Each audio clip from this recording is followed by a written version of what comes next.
And definitely worth talking about Bob Iger's contract extension now running all the way through 2026.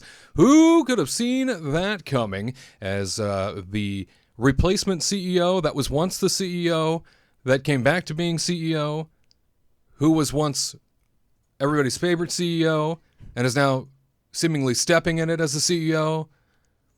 It all depends on who you talk to. Anyway, he is going to be sticking with the Walt Disney Company now through 2026 officially, and Tyler Iger said he was only returning as Disney CEO to right the ship and had no desire to stay beyond the 2-year emergency contract. Your reaction to the story that he is now on board through 2026?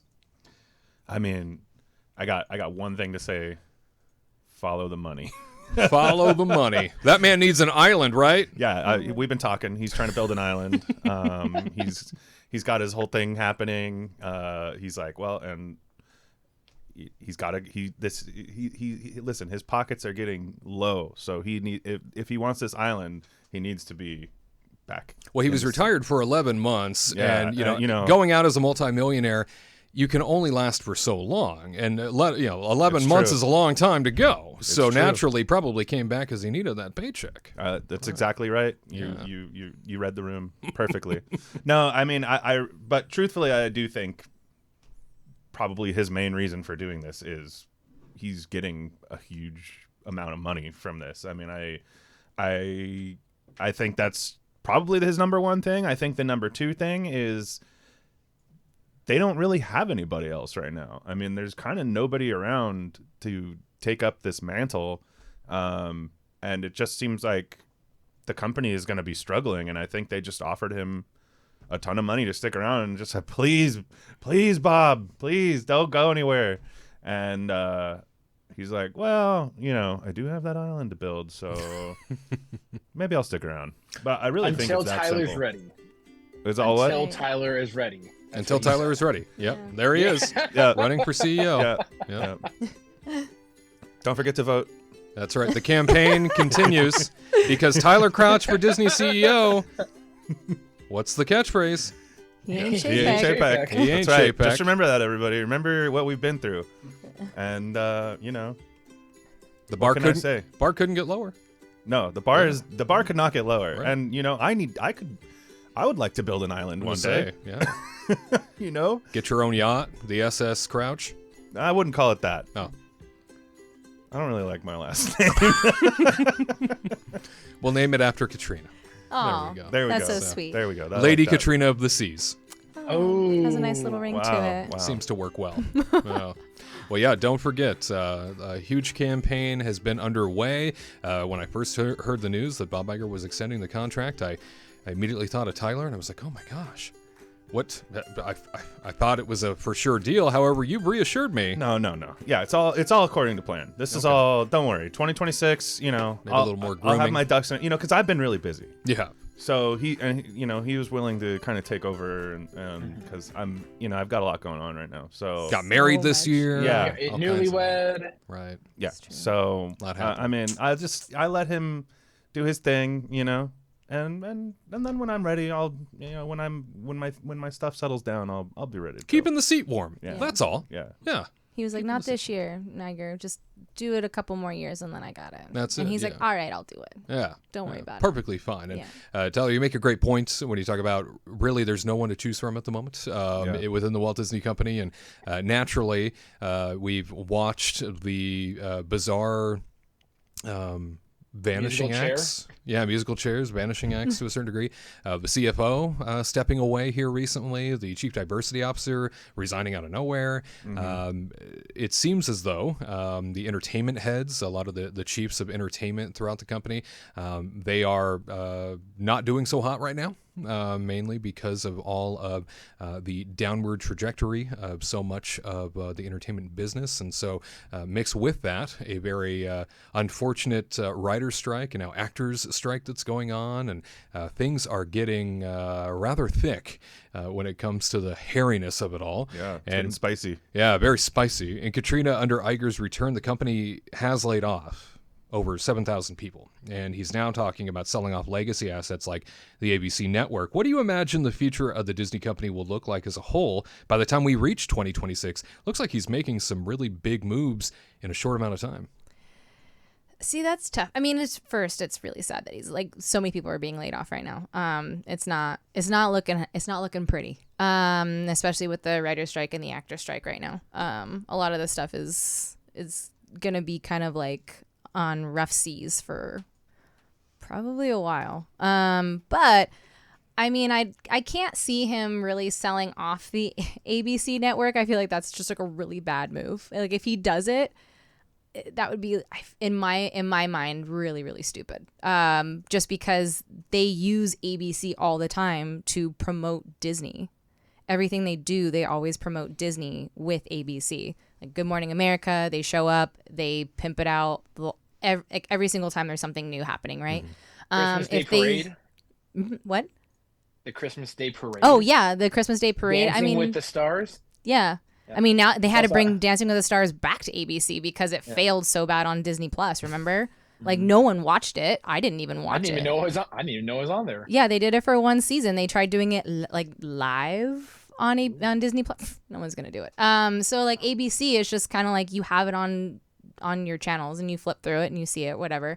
But I can't. If they do that, it's just like it's a bad move. And then plus like with the Oscars and stuff too, because don't they? They change the networks every year, so they all have like an equal play. But now, like the Super Bowl. Yeah, and then if it goes back to ABC, like who's gonna promote it? If NBC buys ABC or whoever buys it, it's just gonna be a bad move. Anyway, Jimmy Kimmel Live too. They promote all their movies and stuff on Jimmy Kimmel. So can't get rid of it. I mean, Jimmy Kimmel does want to retire soon too, so maybe it'll happen. No, but if that happens, I feel like it will, in 2026. If he sells it off, it's just going to make it worse for Disney. You think so, huh? I think so. I mean, he was talking about even trying to sell Hulu and stuff, and it's just kind of like, okay, yeah, if you want to sell Hulu off, that's fine, as long as they like keep ABC on there, because isn't that how you make most of your money, through ads? So yeah, I don't know. And with I dipping can't ad imagine revenue, them getting rid of it. Sure, and with dipping ad revenue, that continues to, I think, be the struggle. Yeah. Is that traditional TV isn't performing the way that it used to. I think the whole entertainment industry is at a point of real contention and conflict to try and determine where things are going. Naturally, everybody made huge investments in streaming recently, and now every company seems to have its own streaming service, and I think everyone feels as though that's the way where, that's the route it's taking, that's where it's going. However, on top of that, you have the concept of this traditional media and channels that still exist, the networks, ABC being, one of those sort of original founding big three networks. And you're absolutely right. ABC is used for so much PR for everything that Disney does. And to think that it might fade away or he might sell it, fascinating kind of concept, especially when you realize that the majority of things that are the most successful on ABC tend to be their live programming. And I think that maybe that could be the only saving grace for traditional television moving forward is live, because it's a reason to tune in. Streaming is the home of on-demand, immediate pleasure, and being able to just call up anything that you want. Live television still has a place. Live television still has an opportunity. And so I think that if programming becomes majority live on networks, it might be a saving grace.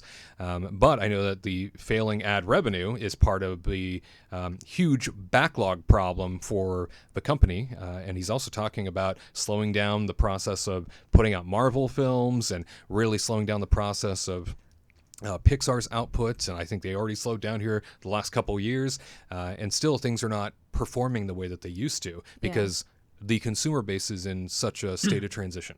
They're pushing out so many Marvel things. It's just kind of like slow your roll a little bit. Like, I mean, the Secret Invasion thing is. Listen. Well, and then we see that they spent $212 million. Yeah, and that's like probably to get Samuel Jackson to sign on. You know what I mean? They spent so much money on $212 million, Garrett. That is the money Tyler said I was going to get when he got CEO.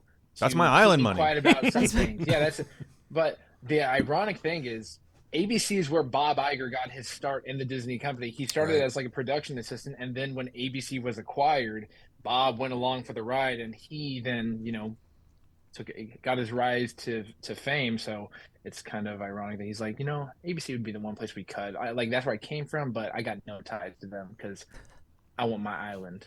But I'm fine if they slow down on some of the mass production of things because I think if you produce too much, it's oversaturated in the market, and I think that's why Star Wars, like the Star Wars stuff, does a lot better because they hold out a lot longer and they release it like every once in a while. Like Mandalorian, then we'll have Ahsoka, then you'll have some like Bad Batch. It's not all like Falcon Winter Soldier, Loki, WandaVision, like you like three or four shows like every season, or yeah, like actual like like summer, winter, fall.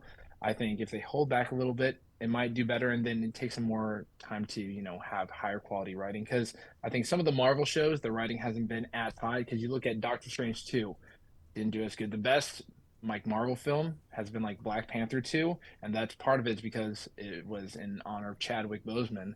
But Eternals was hit and miss, so I'm okay with Bob. I think he's been in entertainment for a while, a lot longer than Chapek was, and I think he knows the industry pretty well. So we just have to wait and see what Bobby says.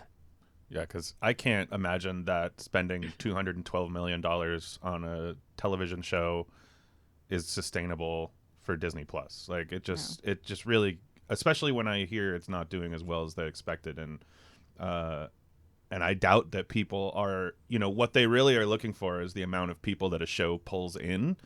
And I can't imagine people were like, well, I got to get Disney Plus for Secret Invasion. Right. And so they really got to watch what they're doing because that type of stuff is literally just throwing money out the window from my perspective, from the limited things I know.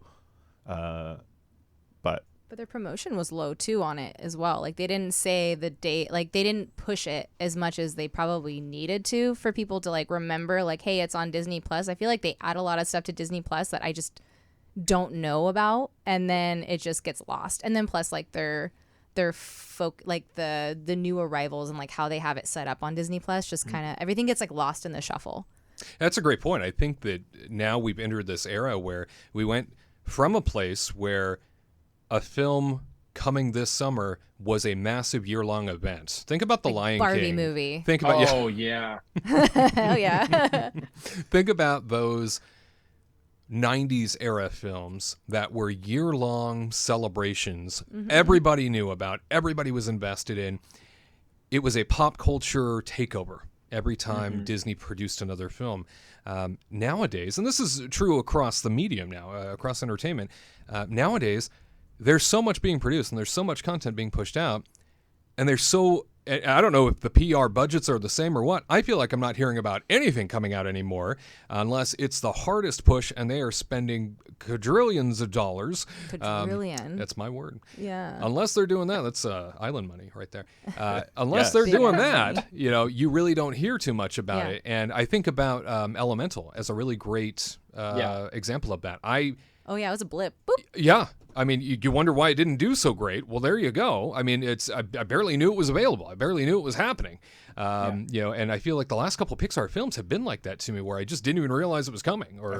I feel like even Indiana Jones was kind of like, I mean, like it didn't. I feel like that movie kind of just came and went so quickly, and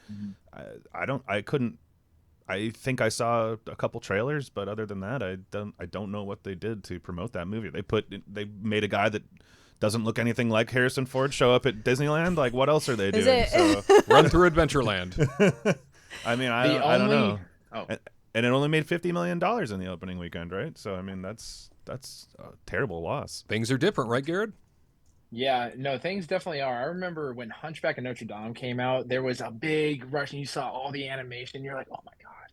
Even though it's, I think it's more of a cult classic, like just the commercials for Hunchback, you're like, that looks so cool. It looks so amazing. And it's this long, like you'd have trailer 1, trailer 2, trailer 3, trailer 4, and they'd all have different bits and pieces. Now it's just you get 2 trailers about a month and a half before the movie comes out. And then it's in theaters, it feels like for 3 months. And it's like, hey, in 2 months, it's coming to Disney Plus. And like, okay, well, I can just wait till Disney Plus. It was like, I'm trying to think of like Luca that was on Disney Plus or Turning Red. Those got barely anything.